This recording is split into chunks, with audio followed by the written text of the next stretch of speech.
Welcome to the Youth to Leaders Education Talk Show. Today we have Nora Ramirez from CRLA. Nora, thank you for being here with us today. How are you doing? We're good. Thank you so much for inviting us. Thank you. Alrighty, so we're just going to go ahead and dive right into it, okay? So, question number one, can you tell us a little bit about yourself and the work you do at California Rural Legal Assistance, also known as CRLA? How did you become involved with the organization? Yeah, so as you mentioned, my name is Nora Ramirez, and I've been working for the Indigenous program for the past 8+ years. I am from the Indigenous community known as the Mixtecs. I speak Mixteco from San Juan Mixtepec, Spanish and English. And I joined the CRLA organization or team after I came across them through my activist work in Fresno, California, specifically when I was volunteering and working for two Indigenous-led organizations called Centro Binacional para el Desarrollo Indígena Oaxaqueño and Frente Indígena de Organizaciones Binacionales. And through them, I got to know CRLA, and an opportunity arose where I was able to join the CRLA organization. And that's kind of the work I've been doing with Indigenous communities since then. Oh, okay, so you've been doing, activist work specifically with the Indigenous population for quite a while now. Yeah, I've started my journey to kind of, reconnect with my Indigenous identity in like 2010. And part of it became involved and into organizing for the advancement of Indigenous communities through these two organizations that were based in the Fresno area. And through them, we did a lot of work, a lot of advocating and speaking up and, working towards the rights of Indigenous communities. Oh, that's really, really cool. I mean, being in the front lines, helping, it's really, really sad to say this, that Indigenous communities are disadvantaged communities because at one point they weren't. At one point, before colonial times, if anything, they were the majority here in the United States, in Mexico, what's known today as Mexico, what's known today as Canada. So it's really, really sad that they have become a disadvantaged community and populations. But, talking about, disadvantaged communities, how has CRLA helped Indigenous populations of Kern County before, during, and after the COVID-19 pandemic? Yeah, so I think before the COVID hit, the non-English, non-Spanish communities were already at a disadvantage because of discrimination, oppression, injustices, and language barriers, right? But when COVID hit, I think that became a lot more visible, where we started noticing that like the information coming out from federal, state, and local governments were not being interpreted or translated into the non-dominant languages, which really meant that all of these communities were left without that necessary information on how to protect themselves, how to protect their family, what are their rights. So what CRLA did, along with the many other organizations serving communities who don't speak the dominant language, either Spanish or English, is that we started, creating videos that teaches them about their rights, that teaches them about how to protect themselves. And we got really creative. We started, having developing pamphlets and information and flyers, just educating people on how to protect themselves in their native language, and just start, putting, for example, information booths, setting out a lot of community members who speak the language of the community, and just start sharing that information to try to kind of close the gap that exists within the information that was being given and the information that the communities needed to receive in their own native language. Okay. So, right now we covered it and kind of in depth. Not really. I mean, you can never cover a topic in depth unless you're like a professional researcher, right? But we've covered it before and we're covering it right now. And why do you think that agencies, organizations, whether they're federal or state or local, and entities decided to exclude these rich cultural languages? So I think the exclusion and the disadvantage comes mainly for two reasons, right? So the first one being is that these agencies are not aware of the existence of Indigenous communities. So when they are not aware the existence of indigenous communities, there is a lack of understanding or knowledge on on what are the linguistic needs of that community, what are the cultural needs, and then just basically not knowing of the existence of indigenous community leads to this service providers, federal, state, local agencies not being able to deliver a service because they don't know how to do it in a linguistically and culture appropriate way. And then you also have the other side, right, where even if they are aware of the existence of indigenous communities, many times they overlook the needs of that community, meaning that even though they understand that they are not fluent in Spanish, they completely disregard the language need of that person, or sometimes they just lump up every indigenous person or every person that comes from Mexico into this category of Hispanic or Latinx, and then with that category of this person is a Spanish speaker, even though they have been notified over and over that this person identifies as indigenous or that this person is not fluent in Spanish. So there's that complete disregard too of like the language need of those communities. Wow, that's quite shocking that they overlook these populations knowingly, and like you said, they are aware that they speak specific languages, and it's really, like the youth would say, it's really messed up, right? And so pretty much, how can we reach a society where indigenous languages are no longer stigmatized and discriminated, and like you said, overlooked?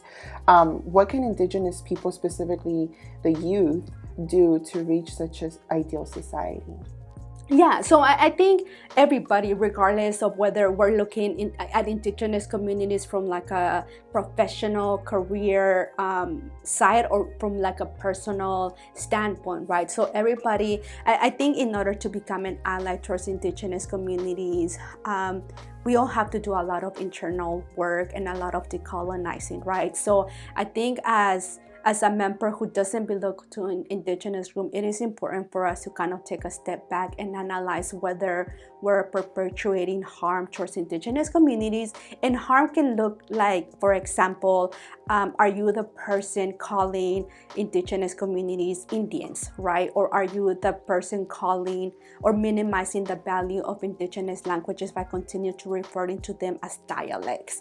Another thing that we have seen, or another example of how harm has been perpetrated against indigenous communities, especially youths, is also having people claim an indigenous identity because of the benefits without really analyzing or without really experiencing like the discrimination, the harm, the genocide that indigenous communities do face, right? So one of the things we have to analyze is how can you be an ally, and how can have your actions possibly contributed to the harm of indigenous communities?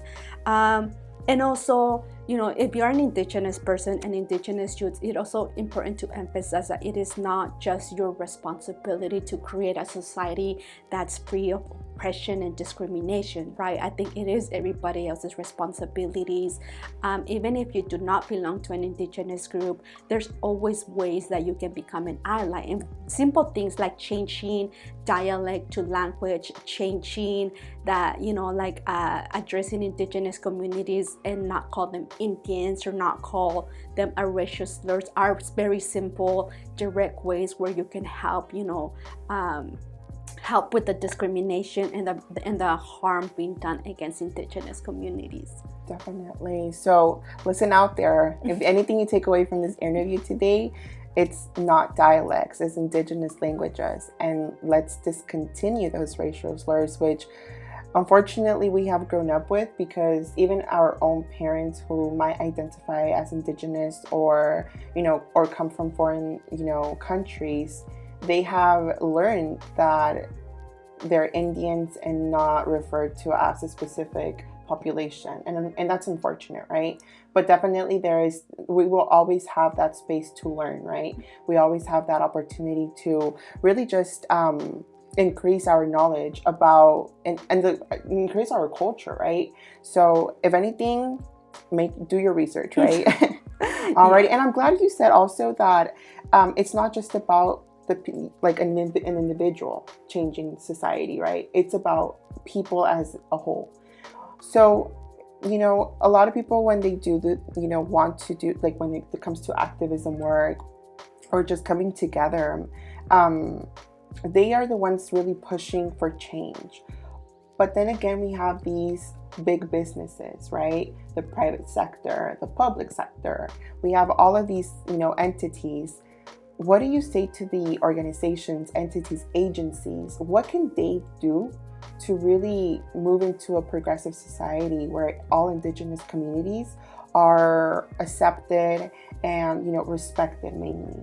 Yeah, so for example, service providers can start with learning what are the Indigenous communities present in their region, right? And then start taking a look at how accessible is their language practices or their services.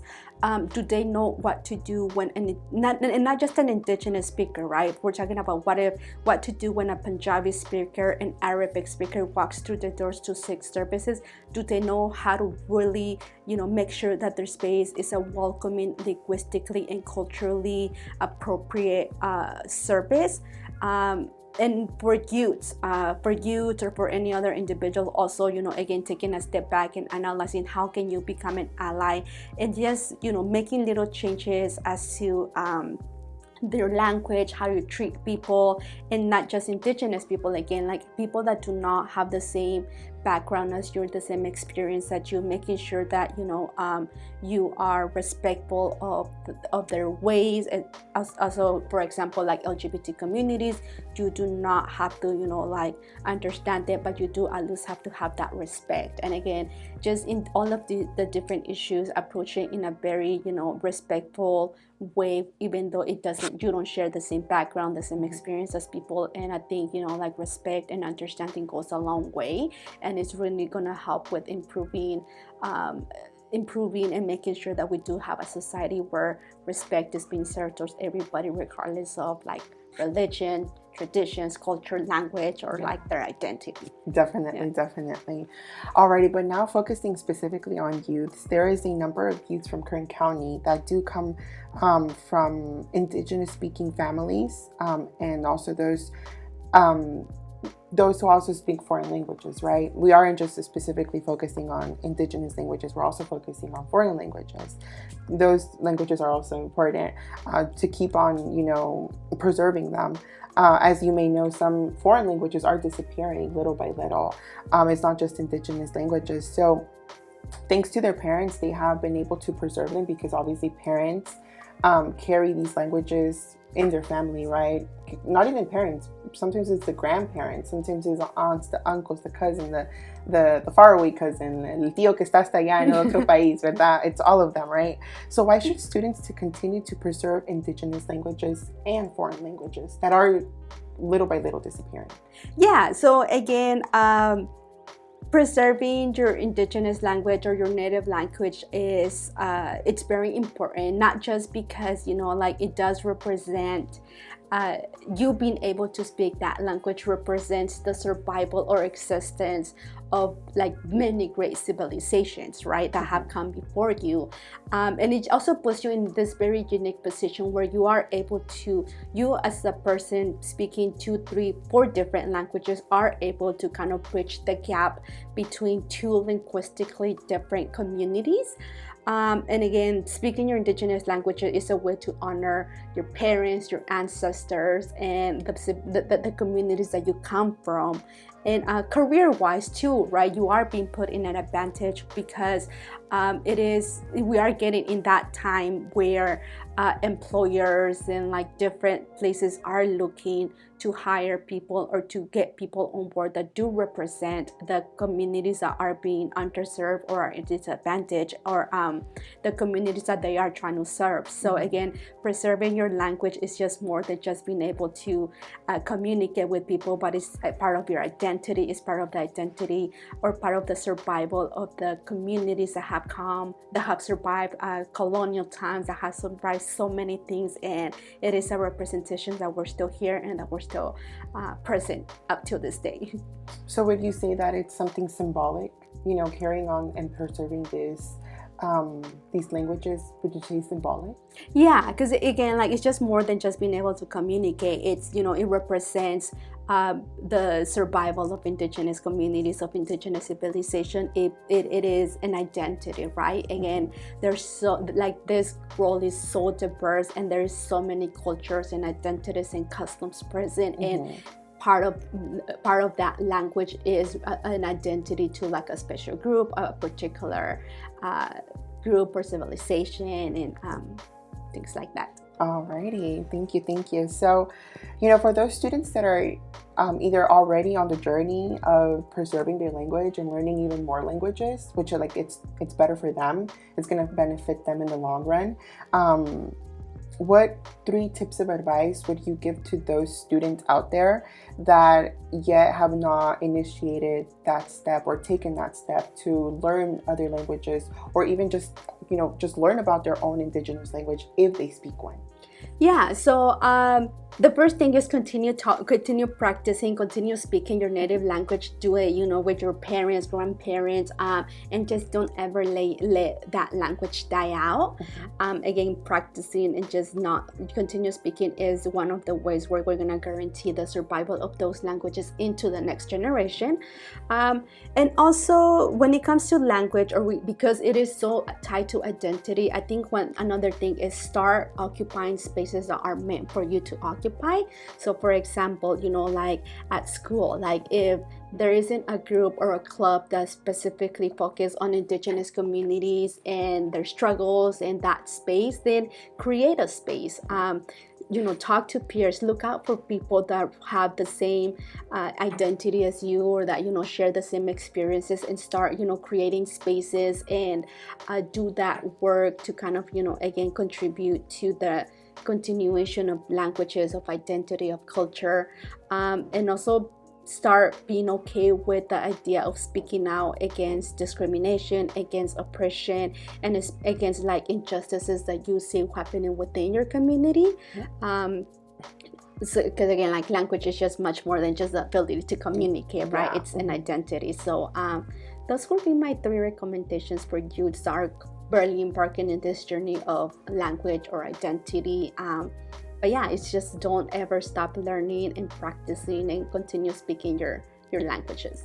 Definitely. So, you mentioned something. If the space is not there, create the space, right? And as a current college student who attended Bakersfield College and currently attending CSUB, I haven't seen many clubs or student organizations surrounding around indigenous populations or around an indigenous topic, right?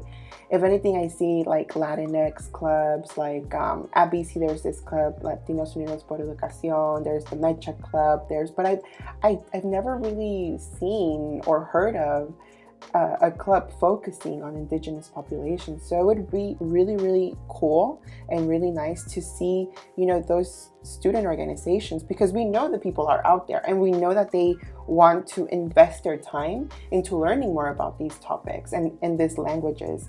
But would you say that maybe there is like that a barrier that the school or an institution might, kind of put up in, like, pretty much put it up as a barrier for them not to really develop that club or student organization that they want to? Do you think that they might have that scared or be afraid of, or have that fear pretty much? Yeah, and I think, like Kern County has a very large community of indigenous people, right? So those schools, like those colleges, high school, do have a lot of indigenous students attending. So and again, even those schools, like having created the space, I think it is up to also youth to kind of push and demand for them to respect that space and to create a space for them, right? And creating a space, you don't have to have like this big vision about what your space has to be. It can just be a space of like, hey,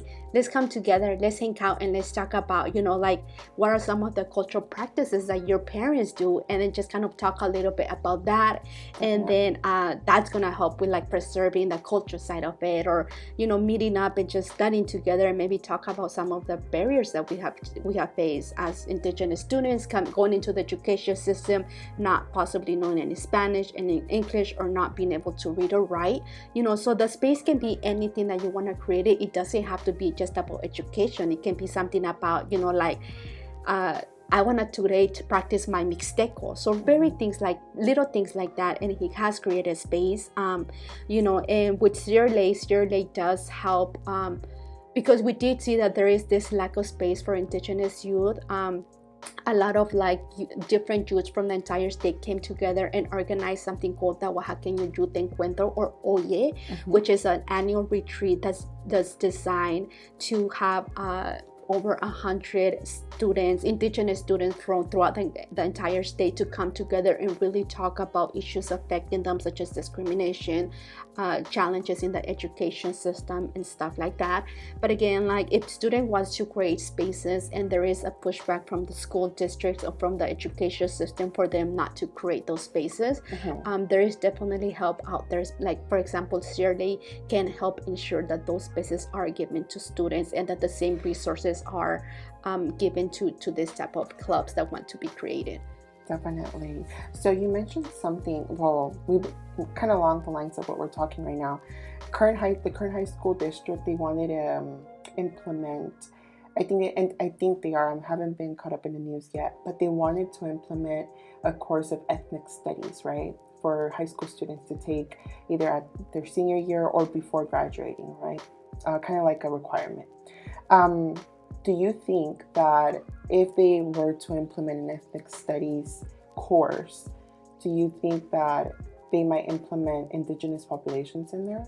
Or do you think they would just focus on the modern, Latinx, Hispanic populations that, that really happened from what happened in colonial times? Because if anything, those populations like Latinx, Hispanics, we come because of the colonial times, because of colonization. Yeah, and I hope they do, right? Because I think like if you do want to really talk about history and like all of that, you do have to talk about the First Nation. You do have to talk about the genocide. You have to talk about how colonialism really influenced and pushed and created this system of discrimination, oppression, and like how all of this kind of influence in how does also that look for Indigenous communities now. So if they do end up implementing those type of curriculums, I do hope that they do talk about the history and talk about the First Nations of this country. And if anything, that would be given already, it would be a given space to talk about Indigenous populations. That way students don't have to, they can still create one, but at least they have the foundation that they already can talk about it in the classroom. And it's better to talk about it in the classroom and then expanding it to their own, miscellaneous times, and then so forth and so forth. And later on, we can have a whole, like in college institutions, we can have literally majors in Indigenous populations, right? Studying Indigenous populations and even enriching our culture even more in knowledge. Yeah, so, and I do think it's a space for everybody, like Indigenous and non-Indigenous, right? Like you said, Indigenous can really focus on how all of this really influence who they are and where their communities stand. And also for non-Indigenous people, it's going to really help them hopefully reflect on whether they are, perpetuating harm against Indigenous communities consciously or unconsciously. Yeah. Alrighty. Okay, and I guess the last question before we wrap up this interview is, where can people who are interested in learning more about this topic, or would just like to speak to you or become involved with CRLA, where can they find you? Yeah, so we do have different offices throughout the state, and then we do also within CRLA have many different programs. So for example, the Indigenous program focuses specifically on First Nation or Indigenous communities. We also have an LGBTQ plus program, right, that focuses on working with youth or creating spaces for youth and advocating advocating for LGBT communities in many of the issues that affect them. So everyone is more than welcome to visit our webpage, which is www.crla.org, and then get a sense of everything that we do within the organization. And again, our contact information are out there, so please feel free to contact all of us. And again, we do have a space for everyone, depending on everyone's interest. There is a program that might help you, like take a more active role in your community, or help you become the best advocate that you can possibly be, or that you can be. Definitely. So if anything, get involved and get out there, guys. Thank you so much for joining us today. Thank you so much, Nora, for being with us today. Thank you. And y'all have an amazing day.